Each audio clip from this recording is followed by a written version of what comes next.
ramai orang yang bila kita orang tanya lah kan, apa pengalaman join Tiljana.my ataupun kenapa dah join lepas tu tak teruskan ke, ataupun apa menyebabkan diorang rasa macam nak putus asa ke.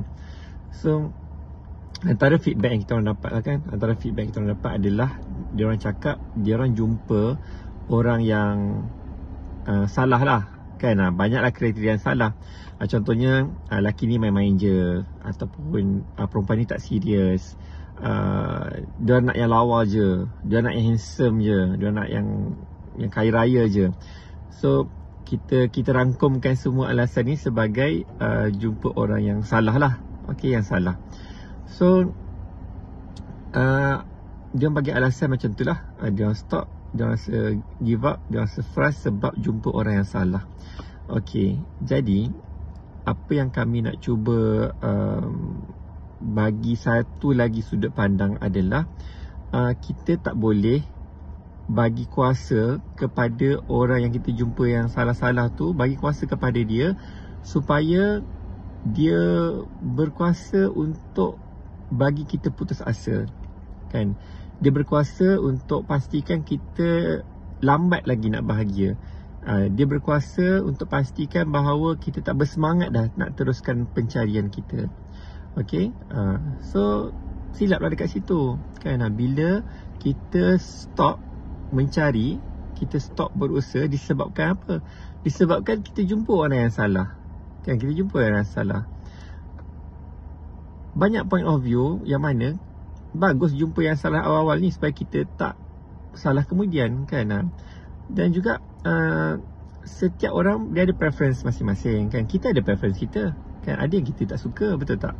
Dan kita nak cari yang kita suka. Begitu juga orang lain kan. Begitu juga orang lain, ada yang suka, ada yang tak suka.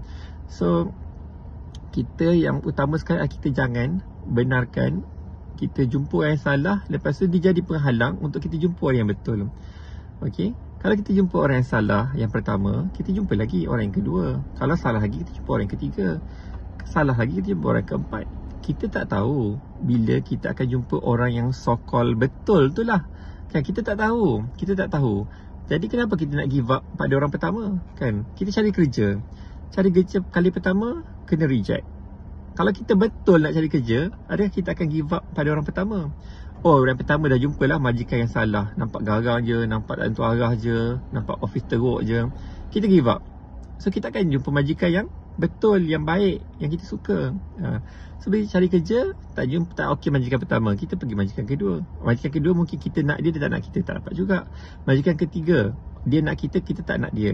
Tak jadilah, tak adding. So kita teruskan mencari, usaha dan terus usaha sampai kita dapat majikan yang kita rasa oh okey ni, dia pun rasa kita okey dan kita pun bekerja dengan dia. Okey, tapi nak katakan begitu juga dengan jodoh. Kita jumpalah yang pertama, kedua, ketiga, keempat. Tak apalah yang ke-9 salah pun kan. Memang portal Tiljana.my tempat cari jodoh. Sangat ramai orang, setiap hari ada orang baru kan. Kita boleh kenal dengan ramai orang. So kita nak cari berapa untuk jodoh ni? Kita nak cari seorang sahaja yang betul untuk kita jumpa jodoh kan. Seorang je. Kalau mesej seorang terus jumpa jodoh pun nanti korang takut juga kan. Takut macam senang sangat cari jodoh, macam tak percaya je betul ke. So cabaran-cabaran tu menjadikan ia lebih realistik lah. Yang realistik, kita nak cari jodoh yang terbaik untuk hidup kita, untuk anak-anak kita nanti. So takkanlah kena seorang terus jadi jodoh. Memang ada lah kat Tiljana macam tu kan, tapi kita tak expect lah macam tu. Tak apalah, kita carilah beberapa orang yang kita rasa so-called tak betul pun, kita teruskan mencari. Sebab setiap kali kita jumpa orang yang tak betul tu, ia akan menjadikan kita lebih matang kan, menjadikan kita ada lebih banyak pengalaman, lebih banyak benda yang kita belajar, do and don'ts kan. Kita lebih mudah mengenali orang, kita lebih mudah mengenali diri kita, kita lebih mudah untuk menambah baik lagi diri kita. So jangan sesekali jadikan pengalaman-pengalaman so-called buruk ataupun jumpa orang yang tak betul ni sebagai okay, that's it, aku dah jumpa orang tak betul, aku tak nak dah join Tiljana.my, aku tak nak cari jodoh dah. Sayanglah, padahal jodoh kita mungkin lagi 2-3 langkah je, tapi disebabkan kita give up, kita surrender, kita dah menyampah kat tengah jalan, kita cari alasan, kita tak jumpa lagi yang 2-3 langkah tu. Sebab kita jumpa dia jumpa orang lain. Right. So hopefully kita jangan mudah putus asa. Jangan benarkan orang lain untuk merampas peluang kebahagiaan kita. Kita putus dengan orang, kita duduk lah tak move on 5-6 tahun. Dia sekejap dah putus dengan kita dah bahagia dah.